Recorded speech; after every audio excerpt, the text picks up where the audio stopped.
E aí galera, beleza? Eu sou o professor Lúcio Skywalker da Boa e Velha Matemática e estou aqui com vocês nessa semana de revisão para a prova do Enem aí, matemática, prova domingo, né? Matemática e suas tecnologias, 45 questõezinhas de matemática para a gente comentar algumas coisinhas da prova que com certeza você vai enfrentar nessa maratona que tem no domingo. E antes da gente começar, não esqueça de deixar sua curtida, fazer o comentário aí, né? Marcar aquele seu amigo que está se preparando também para não perder essa revisão, nos seguir nas redes sociais. Estamos aí com o Missão Enem do SAE Digital. Então, sem mais delongas, vamos lá comentar algumas coisinhas da prova de matemática para você gabaritar com a mais absoluta certeza. Então, olha só.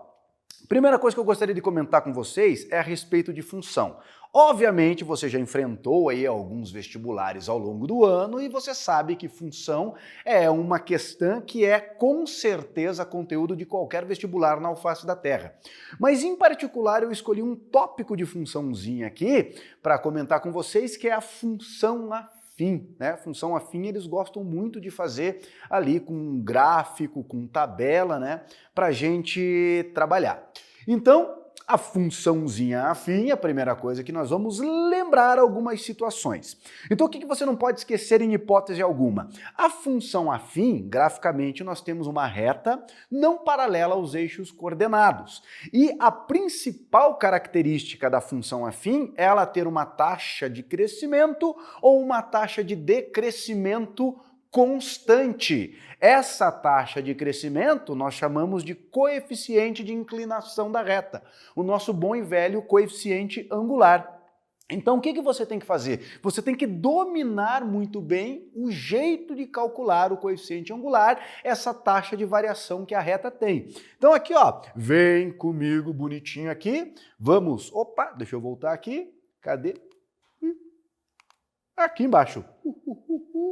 Aqui, vamos colocar a canetinha aqui, vamos pegar lá, tá ali na caneta azul. Então o que nós temos? Ó? Aqui nós temos o nosso bom eixo, velho eixo vertical, e aqui nós temos o nosso eixo horizontal. Então aqui o eixo dos x ou das abscissas, e aqui o eixo dos y ou da ordenada. Então aqui nós temos, deixa eu colocar uma outra corzinha aqui, olha lá. Então o que nós temos? Aqui nós temos a reta, ó. Tudo bem?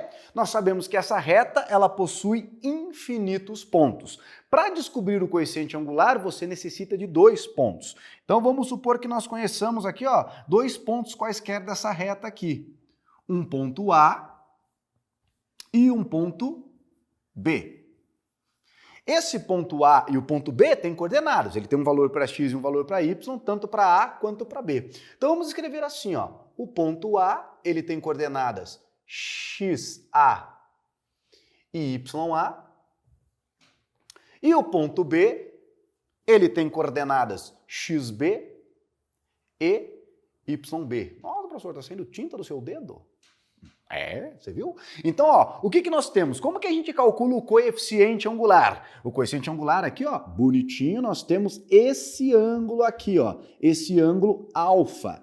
A tangente desse ângulo alfa é o coeficiente angular. E como que nós calculamos esse coeficiente angular? Lembrando que essa reta tem uma equação. Vamos colocar aqui, ó, a equação da reta, ó, vamos falar isso aqui, ó. Essa reta é y igual a ax mais b. Daí 2 elementos que você tem que se ligar aqui.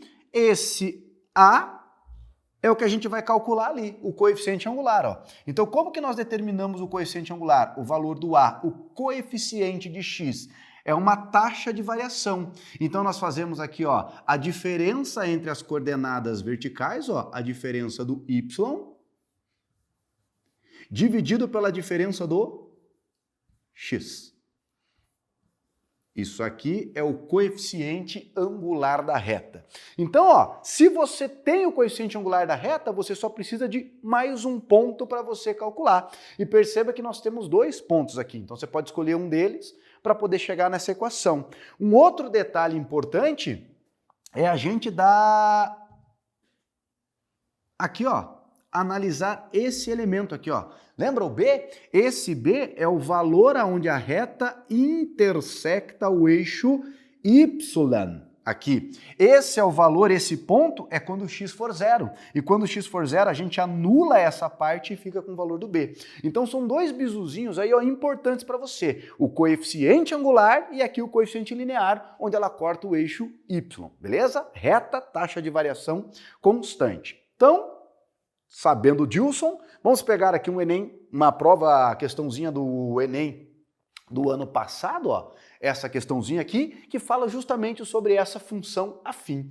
Então olha só que bonito, ele diz lá, ó, no Brasil, o tempo necessário para um estudante realizar sua formação até diplomação em um curso superior, considerando os 9 anos do ensino fundamental, os 3 anos do ensino médio e os 4 anos de graduação, tempo médio é de 16 anos. Então somando esses três valores, né, 9 mais 13, 12, 12 mais 4, 16 anos em média, para o pessoal se formar, né, no ensino fundamental, médio e graduação. No entanto, a realidade dos brasileiros mostra que o tempo médio de estudo para pessoas acima de 14 anos é ainda muito pequeno, conforme dá a tabela aqui, né? Então ele coloca lá o ano da pesquisa, a partir de 95, ó, em 95 o tempo médio de estudo das pessoas era de 5,2 anos, né? Em 99 subiu para 5,8, em 2003 subiu para 6,4, em 2007 subiu para 7, beleza? Uma coisa que seria legal você perceber, tá vendo que a variação a cada ano é a mesma? Então, ó, de 5,2 eu somo 0,6, foi para 5,8. Somo 0,6, foi para 6,4. Somo 0,6, foi para 7. Então eu estou mantendo uma taxa de crescimento constante. Isso aqui é a característica de uma função afim. Belezinha? E essa taxa de crescimento é o coeficiente angular. Só que daí cuidado, né? A gente tem que levar em variação aqui, ó. Aqui eu variei 4 anos. Então, ó, 60, 0,6 a cada 4 anos. Então, por ano vai dar 0,15, mas a gente já calcula isso bonitinho. Daí nós temos aqui, ó, considere que o incremento no tempo de estudo a cada período para essas pessoas se mantenha constante até 2050. Ou seja, ele está falando que está crescendo de maneira linear e que se pretende chegar ao patamar de 70% do tempo necessário para a obtenção do curso superior dado anteriormente. Então, para a pessoa fazer todo o seu período de estudo até a graduação, é 16 anos, né? Daí ele está falando, ó, que ele quer chegar em 70% desse tempo total, né? O ano em que o tempo médio de estudo das pessoas acima de 14 anos atingirá o percentual pretendido será. Então, a primeira coisa que nós temos que fazer, nós temos que calcular ele 70% do tempo médio, né? Do tempo médio que a pessoa deveria ficar estudando, que é 16 anos. Então, aqui nós temos, vamos lá, vamos pegar aqui, apareceu você, cadê a canetinha? Vem aqui, caneta. Você era para ter sumido, agora sumiu. Tchau. Olha só. Então, o que nós temos aqui? Vamos começar lá primeiro calculando o quê? Nós vamos calcular 70% de 16, né? 70% de 16. 16 é o tempo total, eu quero 70% disso. Como que a gente pode fazer isso aqui? Eu posso transformar o 70% em número decimal ou eu posso trabalhar com fração. Nesse caso aqui eu acho que eu vou trabalhar com fração, ó. Então isso aqui vai ser igual a 70%, ó, 70% de, então a gente multiplica por 16. Olha que bonito aqui, ó. Aqui a gente pode dar Hadouken, aqui ó, dá para dar Hadouken nesse zero, com esse zero. Vai sobrar o quê? Vai sobrar lá 7 vezes 16. 7 vezes 16, ó, 7 vezes 6, 42. 7 vezes 1, 7, soma 4, 112. E eu divido por 10 que sobrou. Dividir por 10 é andar uma casa decimal para a direita. Então nós temos 11,2 anos. Então esse é o patamar que a moçada quer chegar. Eles querem chegar em 11,2 anos daqueles 16. E daí o que a gente tem naquela tabela? Agora a gente sabe que ele falou que o crescimento tem que ser linear. Se o crescimento é linear, constante, tem que crescer segundo uma função afim. E essa função afim, ó, a gente vai escrever assim, ó. A estrutura algébrica dela é y igual ao coeficiente angular vezes x mais o coeficiente linear. E aqui nós vamos usar uma manha que é a seguinte, moçada. Se a gente voltar naquela parte anterior ali, ó, na tabela, o que nós temos, ó? Tá vendo que começa em 95? Esse 95 eu vou considerar como sendo o ano 0. Então o 99 vai ser meu ano 4.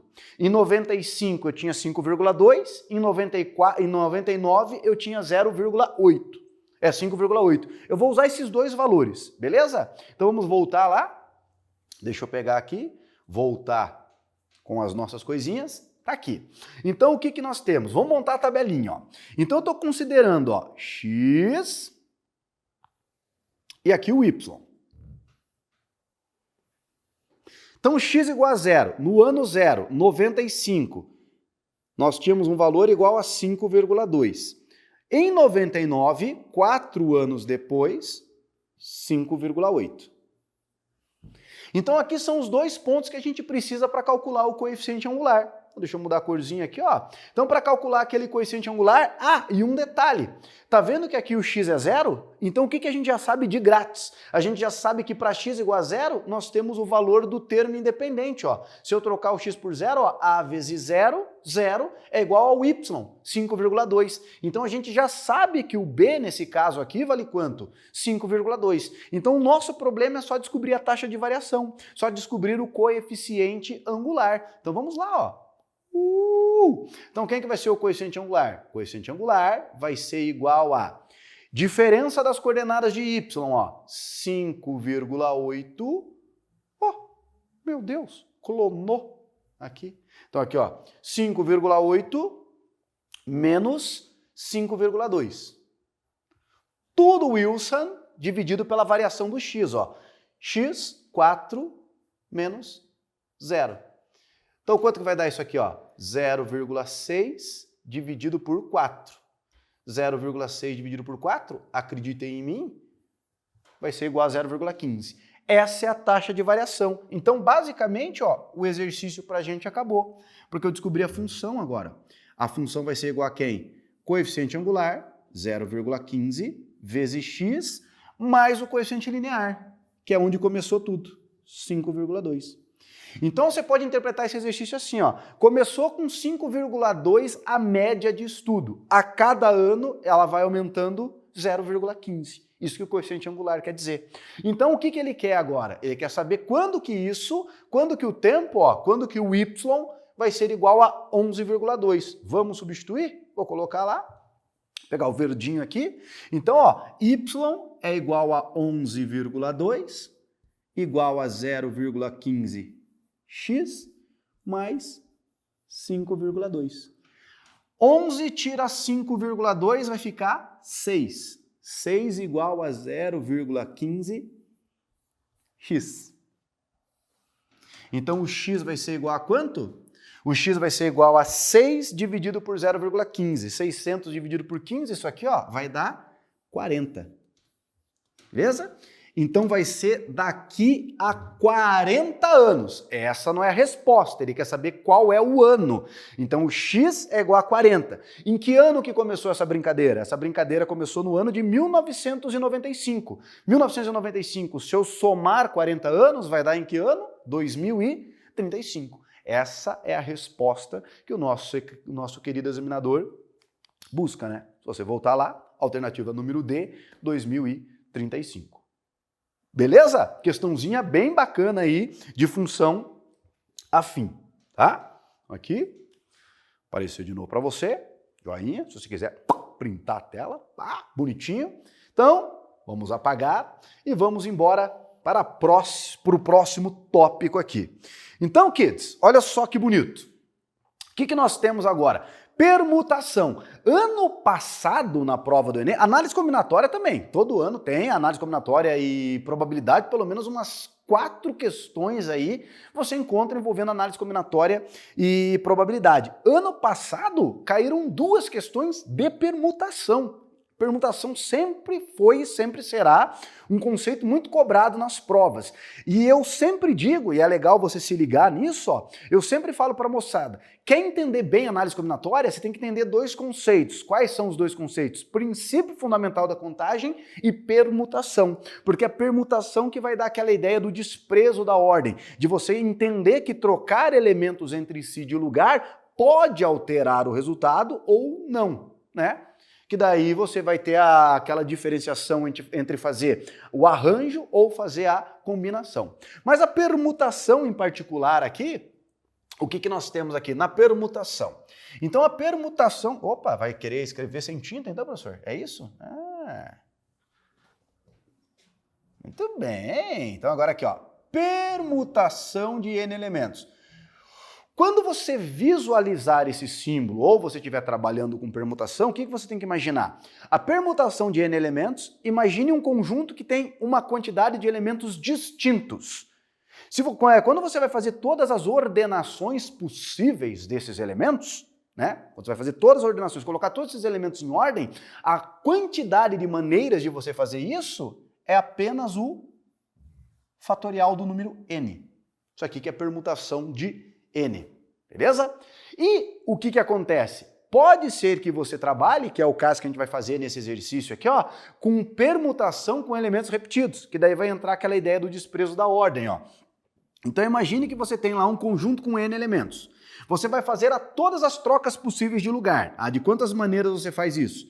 Você faz a permutação de N. N fatorial. Só que daí, nós temos nesse conjunto um elemento que repete A vezes, um outro elemento que repete B vezes, outro elemento que repete C vezes e por aí vai. Daí o que você tem que se ligar? Esses elementos repetidos, na hora que você troca de lugar entre eles, você não tem um resultado novo. Por exemplo, a palavra ovo. Na hora que você vai formar os anagramas da palavra ovo. Quando são 3 letras, você permuta as 3.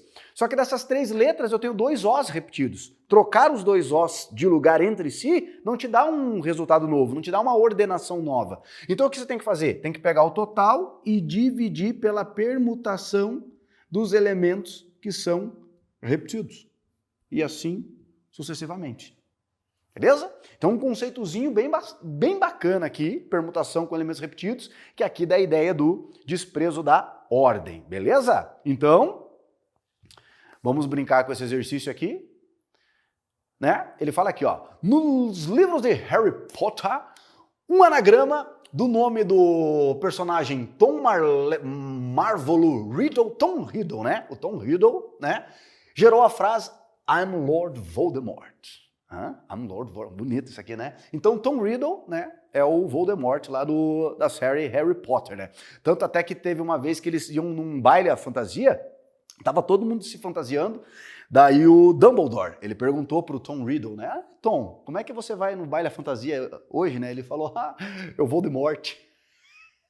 Que bosta. Olha só aqui, ó. Então, ó, suponha que Harry quisesse formar todos os anagramas da frase I am Potter, né? De tal forma que as vogais e consoantes aparecessem sempre intercaladas e sem considerar espaçamento entre as letras. Nessas condições, o número de anagramas formados é dado por, então, anagrama. Ele te dá uma palavra e você tem que fazer todas as ordenações possíveis com as letras dessa palavra, né? Então nós temos aqui I am Potter, né? Então, vamos lá para o próximo. Eu vou colocar a caneta aqui, vai aparecer aquelas letrinhas, mas eu apagá-la-ei. Então aqui, ó, fechou. Então o que nós temos que criar? Nós temos que criar o I am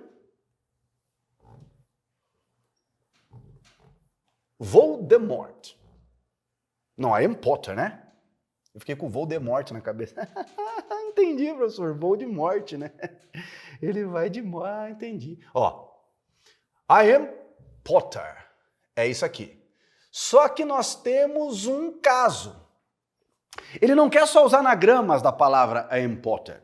Ele quer os anagramas da palavra I am Potter, só que vogal e consoantes têm que estar separados. Eu não posso ter duas vogais seguidas e nem duas consoantes seguidas.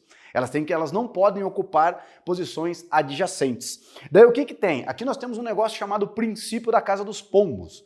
Quer ver, ó? 1, 2, 3, 4, 5 consoantes, 1, 2, 3, 4 vogais.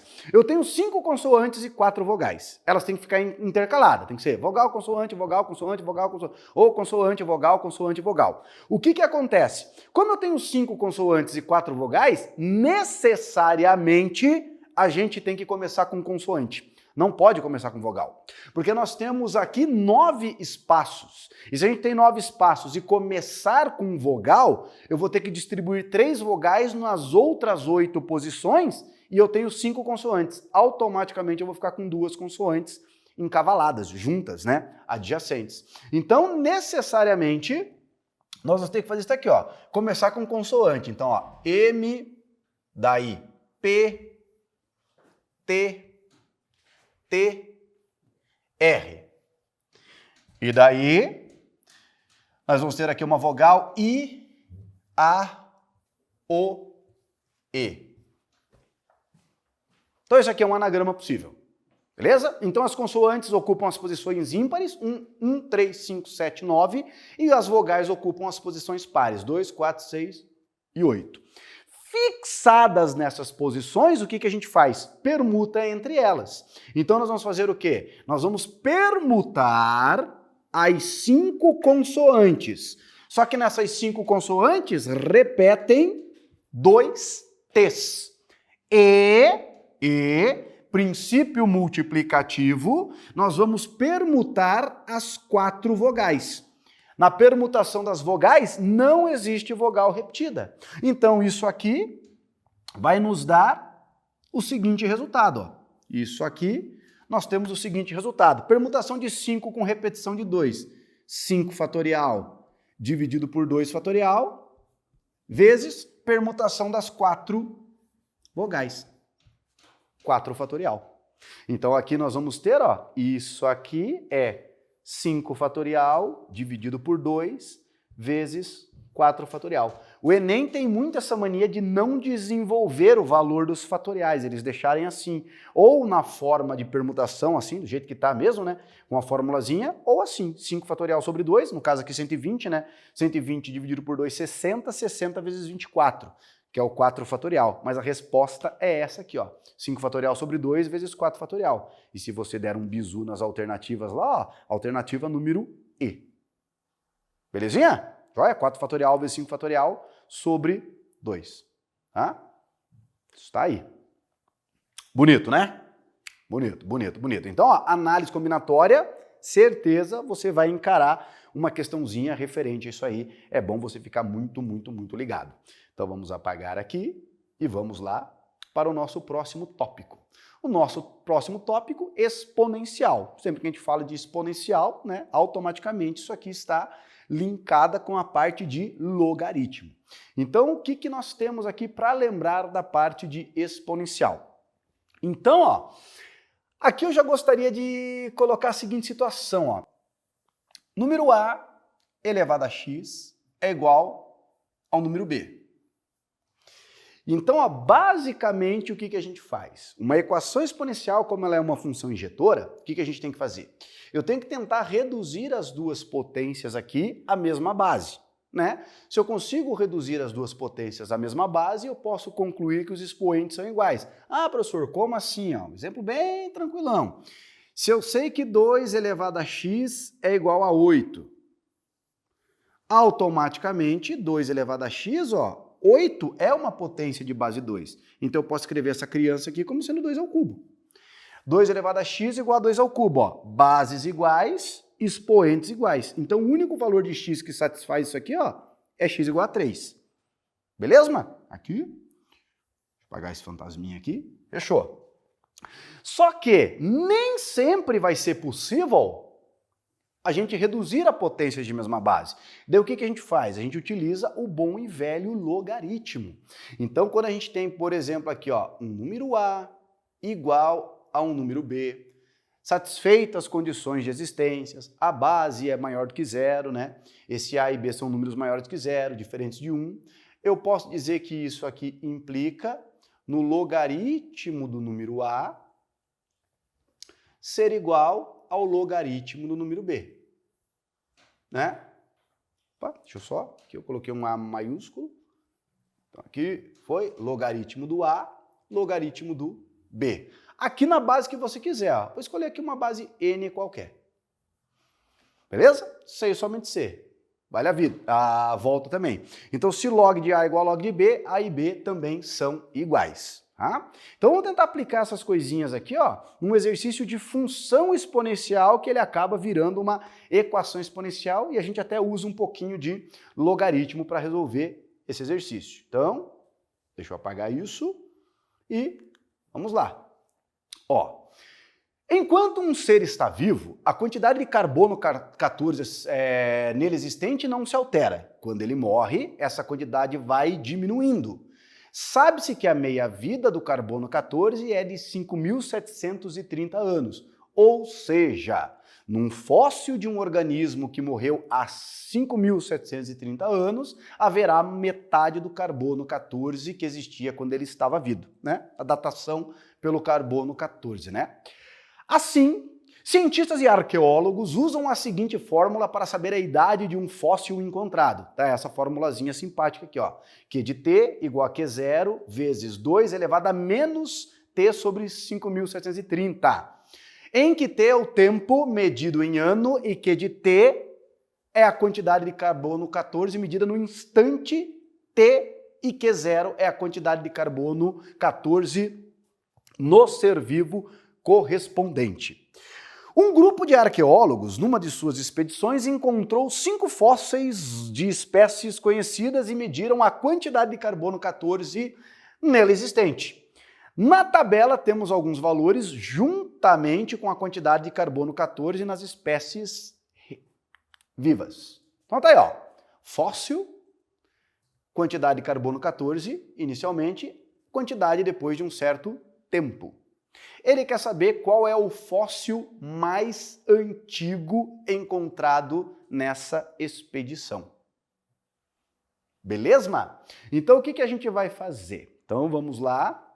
A gente vai precisar dessa formulazinha aqui, ó.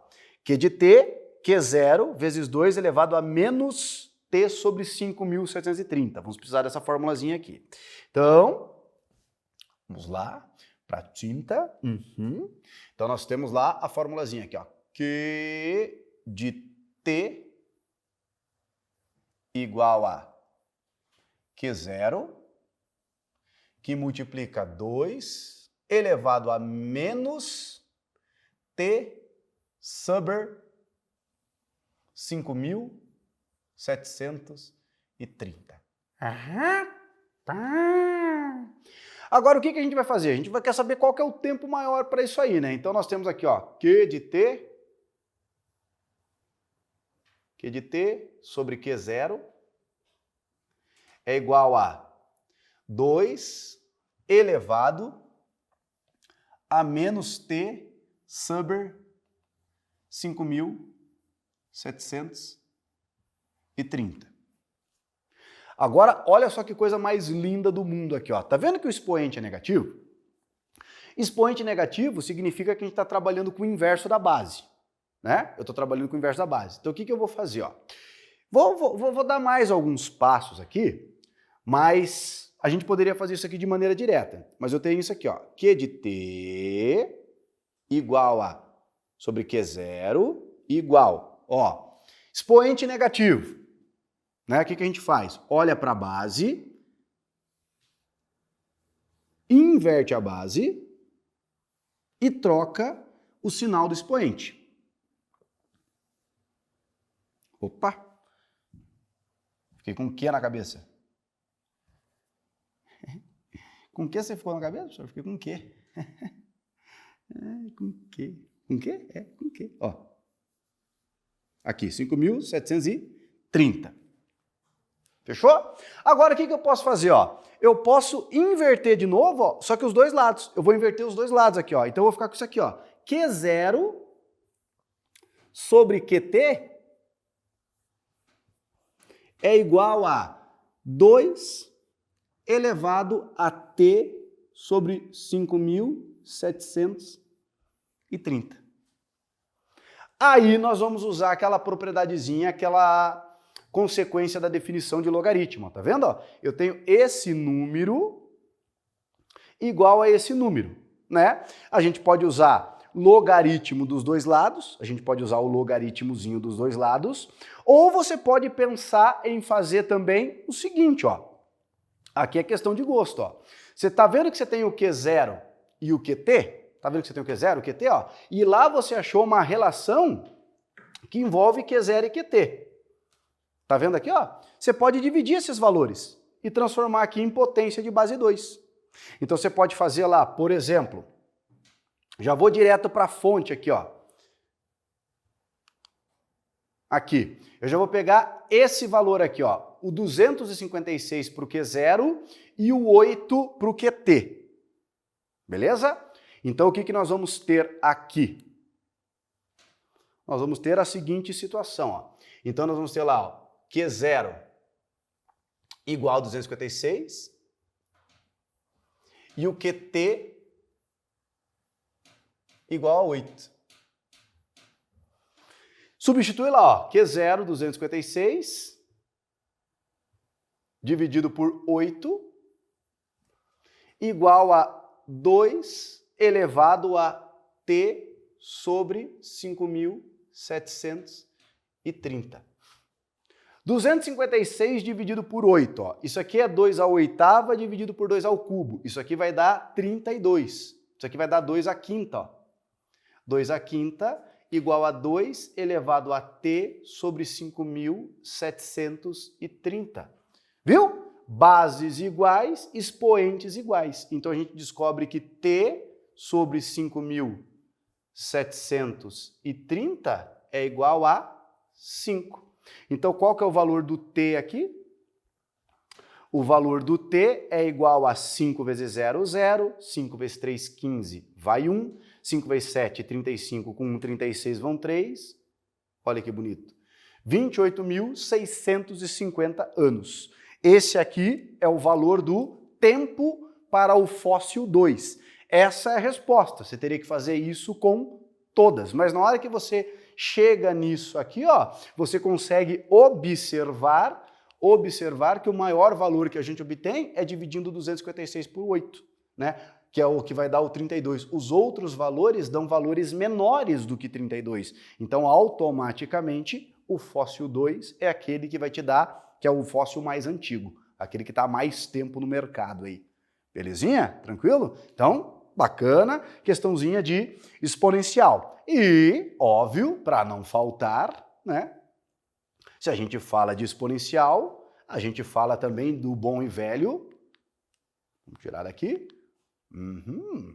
logaritmo, logaritmo de festa. Então olha só aqui, ó, o que nós temos para lembrar do logaritmo? Aqui no caso, moçada, é você lembrar das propriedadezinhas. O mais utilizado aqui, ó, são as propriedades. Então nós temos lá, ó, logaritmo do produto, logaritmo de um produto, do número A vezes o número B, numa base C.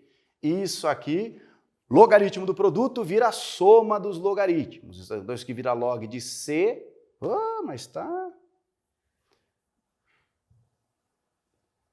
na base A, mais log de C na base B. Beleza? Logaritmo da divisão, logaritmo na base C de A dividido por B.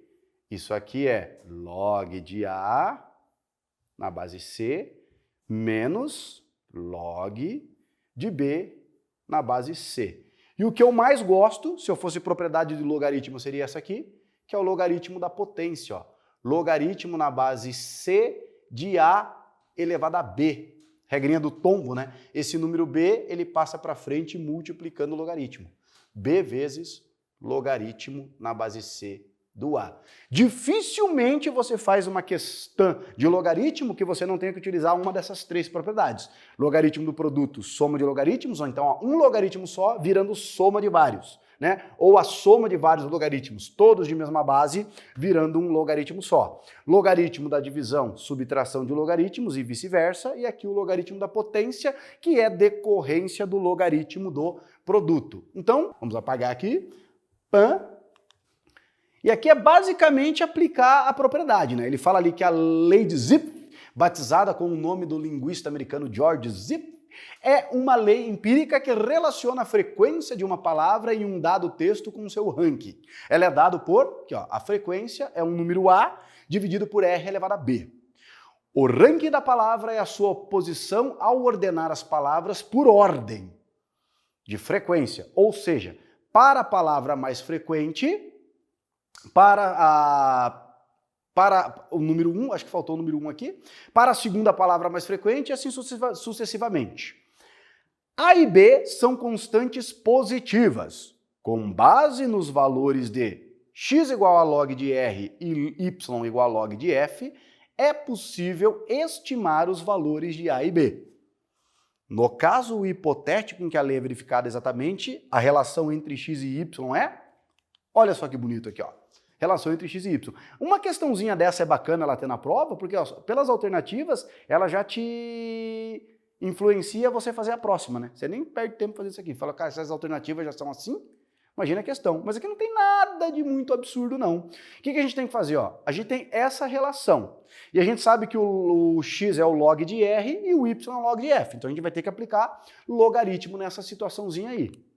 Então, ó, pan, na resolução, o que nós temos? Nós temos que a frequência, lá pela lei de Zipf, é número A dividido por R elevado a B. Daqui eu vou usar uma consequência que a gente utilizou lá quando eu falei de exponencial. Isso aqui é verdade, moçada? C e somente C, o quê? Eu vou jogar logaritmo dos dois lados, ó. Logaritmo de F é igual ao logaritmo da divisão. A sobre R elevado a B.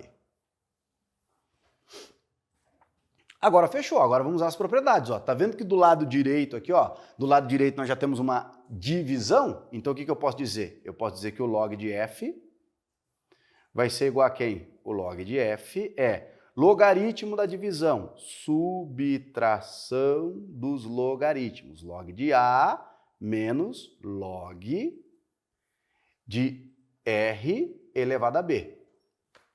Agora aqui apareceu o logaritmo da potência. Esse expoente aqui passa para frente multiplicando. Então log de F é igual a log de A menos B vezes log de R. E agora o que a gente tem que fazer? A gente só tem que substituir os valores, ó. Daí voltando lá no enunciado, lá, kids, olha o que nós temos. O log de R é x e o log de F é y. A gente só vai substituir esses valores. Então, volta a tinta lá. Oh. Então, log de F é y igual a log de A, que é ele mesmo, menos B vezes o log de R, que é x. Tá aí, bonitinho, tranquilão, sossegado. Beleza? Alternativa número... Vamos deixar com a tinta. Ah, sumiu a tinta. Vamos colocar a tinta aqui, ó. Vamos. Aí, alternativa número A de I love you. Beleza? Tranquilo? Então é isso aí. Yeah! Beleza? Tranquilo, moçada? Então é isso.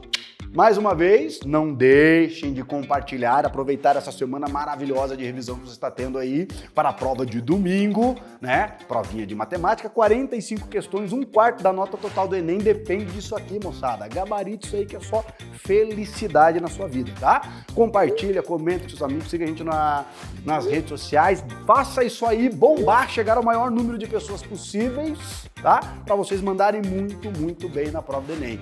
No mais, tudo certo, tudo beleza, um beijo no coração, um grande abraço do Tata e que a força esteja com vocês. Tchau, tchau, até mais. E aí galera, beleza? Professor Lúcio Skywalker aqui com você. Seguinte, tem um convite muito especial para fazer. Domingo às 20 horas vai rolar o Gabarito ao vivo do Missão Enem. Essa semana de revisão, esses videozinhos que vocês viram aí ao longo do ano no site digital, vai estar aquele time de feras, todo mundo aqui reunido domingo para discutir e comentar com você a prova do Enem. Às 20 horas, logo após a prova, todo mundo reunido para tirar as suas dúvidas da prova aqui. Então não esqueça, domingo, 20 horas, Gabarito ao vivo, Missão Enem do site digital, lá no nosso canal do YouTube. Espero vocês, hein?